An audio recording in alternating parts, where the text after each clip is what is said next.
Shalom Bapak Ibu Saudara-saudara kekasih Kristus. Kembali kita jumpa dalam suara pastoral pagi hari ini. Doa dan harapan saya, kita tetap dalam lindungan Tuhan dan tetap dalam keadaan yang baik. Bapak Ibu Saudara, mari kita pergunakan waktu kita sejenak di pagi hari ini untuk kita berdoa, membaca dan merenungkan firman Tuhan. Karena firman Tuhan adalah sumber kekuatan yang memberikan inspirasi dan motivasi bagi kita.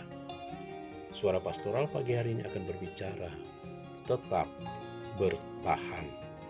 Dalam kitab Ibrani pasal yang ke-10 ayat 23 berkata, marilah kita teguh berpegang pada pengakuan tentang pengharapan kita, sebab Ia yang menjanjikannya setia. Bapak Ibu Saudara kekasih Tuhan, dalam hidup ini seorang pemenang bukanlah mereka yang tidak pernah mengalami kegagalan, namun hanya mereka yang selalu dapat bertahan serta mampu bangkit saat mengalami kegagalan yang akan mencapai keberhasilan.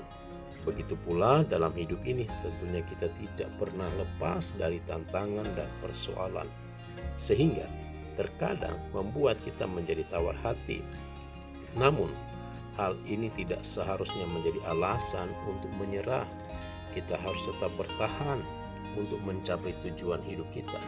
Saat kita mulai menyerah, ingatlah bahwa kita memiliki Tuhan yang besar yang membuat kita dapat berdiri teguh dan tetap bertahan. Seberat apapun tantangan yang kita alami, bersama Tuhan pasti dapat kita tanggung. Jadi, jangan pernah menjadi pesimis, tetapi bertahan. Artinya, kita tetap dapat bangkit dalam situasi yang sulit, serta tetap maju melakukan bagian kita. Percayalah, kita tidak mungkin akan terburuk, sebab sekalipun jatuh, kita tidak akan sampai tergeletak, sebab ada tangan Tuhan yang menopang. Kita akan dapat bertahan apabila memiliki tujuan yang jelas. Saat memiliki tujuan yang pasti, kita akan dapat bertahan menghadapi tantangan apapun yang terjadi. Jadi, hal yang terpenting yaitu kita perlu memiliki tujuan dan arah yang jelas. Kita harus selalu berfokus. Ingatlah bahwa Tuhan selalu menyertai kita. Saat kita mengalami kegagalan, Tuhan ada bagi kita untuk memberikan pertolongannya. Jadi, jangan cemas. Kita harus memiliki keyakinan bahwa Tuhan sudah menyediakan kemenangan bagi kita.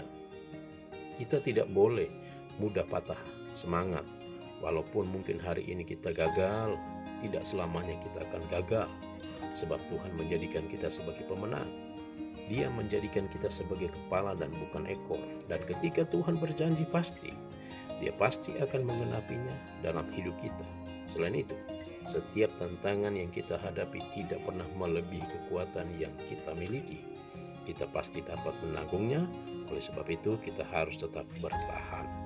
Saudara, dalam setiap persoalan jangan melihat besarnya tantangan, namun pandanglah Tuhan yang besar yang akan memberikan kemenangan bagi kita. Ingatlah bahwa hanya pada saat kita dapat bertahan, kita akan mendapatkan kemenangan dan keberhasilan. Oleh sebab itu, jangan pernah menjadi lemah. Bersama Tuhan kita pasti melakukan perkara yang besar sehingga kita dapat meraih keberhasilan. Tuhan Yesus memberkati. Selamat beraktivitas. Haleluya. Amin.